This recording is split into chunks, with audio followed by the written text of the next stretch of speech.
আসসালামু আলাইকুম ভিউয়ার্স, সবাই কেমন আছেন? আশা করি সকলে ভালো আছেন। তো ভিউয়ার্স, চলে আসলাম একটা নতুন ভিডিও নিয়ে। তো আজকে আপনাদের মাঝে আমি একটি গুরুত্বপূর্ণ বিষয় নিয়ে আলোচনা করব। সেটা হচ্ছে Google Play Point এর আপকামিং কিছু ইভেন্ট নিয়ে। তো বর্তমানে Google Play Point এর কোনো ইভেন্ট নাই। এছাড়াও Google Play Point এর মাঝে, মাঝে কিছু অ্যাপস আসছে, যে অ্যাপসগুলো ডাউনলোড করে আপনারা পয়েন্ট পাচ্ছেন। এছাড়া আর কোনো ভালো কোনো ইভেন্ট নাই। আপকামিং কিছু ইভেন্ট আপনাদের মাঝে আসবে Google Play Point এ, সেটা নিয়ে আজকে আমি আপনাদের মাঝে কথা বলব। তো দেখেন, সবচেয়ে মজার একটা বিষয় সেটা হচ্ছে Google Play Point এ কিন্তু আবারও জাদ ইন পার্কের যে ইভেন্ট ছিল, যেটার থেকে অনেকে অনেক পয়েন্ট পাইছে। যেমন আমি প্রায় ৩ থেকে ৪,০০০ পয়েন্ট নিছি। তো আমি শেষ সময়ে আমি ৩ থেকে ৪,০০০ পয়েন্ট নিছি। আমি ১ম এ জানতাম না। তো এই জাদ ইন পার্কের যে ইভেন্টটা সেটা খুবই হিউজ পরিমাণে সবাই অনেকেই প্লে পয়েন্ট নিছে, এবং এই প্লে পয়েন্টের এই ইভেন্টটা এখনও কিন্তু আসতে চলছে। আপকামিং যে ইভেন্ট সেটা কিন্তু আসতে চলছে। তো এখানে জেদ কনসার্টের ২০২৫ এর যে ইভেন্টটা সেটা কোন, কোন দেশে এভেইলেবল হবে? ৬ মার্চ ২০২৫ এ এভেইলেবল হবে বেঙ্গালুরু এবং ইন্ডিয়া। এবং আমরা সকলে যেই প্লে পয়েন্টটা সবচেয়ে বেশি ইউজ করি এবং বিশ্বব্যাপী সবচেয়ে বেশি প্লে পয়েন্টের ইউজার যেটাতে বেশি সেটা হচ্ছে ইউএসএ। তো ইউএসএতেও কিন্তু এই ইভেন্টটা আসছে ৫ এপ্রিল ২০২৫।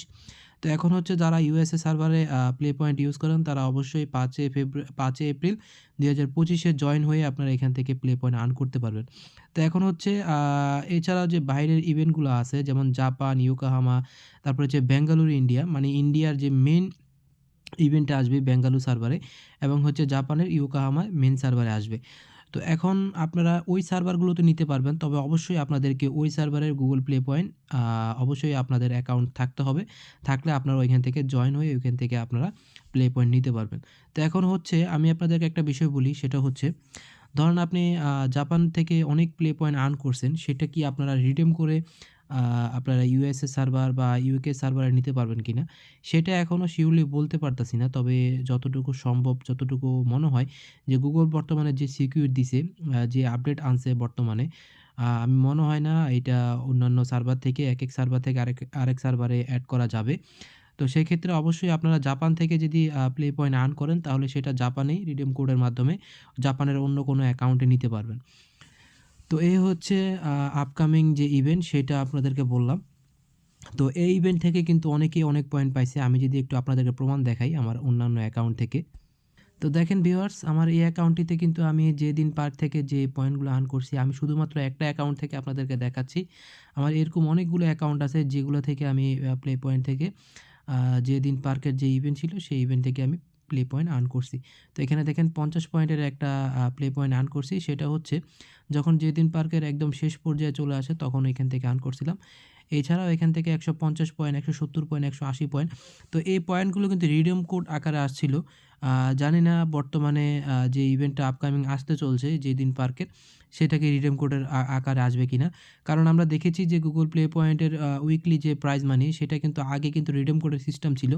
কিন্তু এখন রিডিম কোডের সিস্টেম নেই। এখন সরাসরি অ্যাকাউন্টে এড হয়ে যায়।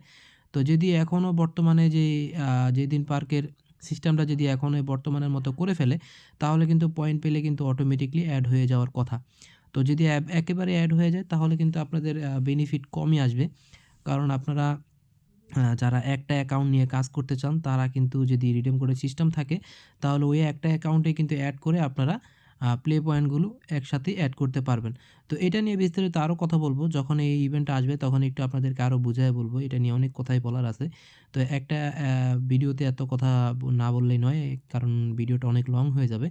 তো দেখেন এখানে ২৬০ পয়েন্ট, ২৫০ পয়েন্ট, ৩১০ পয়েন্ট। তো এই একটা অ্যাকাউন্টে কিন্তু আমি এগুলো সবগুলো এড করছি। এড করে একটা অ্যাকাউন্টের যেই মানে আ আপনার বেনিফিট সেটা আমি নিয়ে নিছি। তো আপনাদের সামনে কিন্তু আবারও যেদিন পার্কের ইভেন্ট আসতেছে। জানি অনেকেই যেদিন পার্কে ইভেন্টে জয়েন হইতে পারেন নাই, বা আমি তখন অনেকেই ভিডিও দিতে পারি নাই। তো আমার মাধ্যমে যারা প্লে পয়েন্ট সম্পর্কে বুঝছেন এবং প্লে পয়েন্ট সম্পর্কে জানেন, তারা আশা করি অনেকেই উপকৃত হবে। কারণ যে সামনে ইভেন্টগুলো আসতেছে এটা নিয়ে অনেকেই ভিডিও পাবেন। ভিডিওগুলো দেখে আপনারা কাজ করতে পারবেন এবং আশা করি আপনাদের খুবই কাজে আসবে, এবং আপনারা আপনাদের Google Play Point এর যে লেভেল আছে সেটা বাড়ায় নিতে পারবেন, এবং আপনারা এখান থেকে খুব ভালো পরিমাণের অ্যামাউন্টের একটা প্লে পয়েন্ট আর্ন করতে পারবেন। তো ভিউয়ার্স, আশা করি আপনারা বুঝতে পারছেন। তো এই হচ্ছে যেদিন পার্কের আপনার ইভেন্ট, এই ইভেন্ট থেকে আপনারা আর্ন করতে পারবেন। আর এই ইভেন্ট থেকে আশা করি আবারও যে আগের মতো সিস্টেম, এটা কিন্তু প্রতি বছরই আসে। তো আপনারা এখান থেকে একটা ভালো অ্যামাউন্টের প্লে পয়েন্ট আর্ন করতে পারবেন। তো তো ভিউয়ার্স, আশা করি আপনার কাছে ভিডিওটি ভালো লাগছে। যদি ভিডিওটি ভালো লাগে তাহলে অবশ্যই একটি লাইক করে দিবেন। তো এই ধরনের আরও গুগল প্লে পয়েন্টের আরও গুরুত্বপূর্ণ ইনফরমেশনের ভিডিও পাওয়ার জন্য অবশ্যই চ্যানেলটিকে সাবস্ক্রাইব করে পাশে থাকা বেল আইকনটি বাজিয়ে রাখবেন। আজকের মতো এখানে বিদায় নিতে হচ্ছে। সবাই ভালো থাকবেন। আল্লাহ হাফেজ।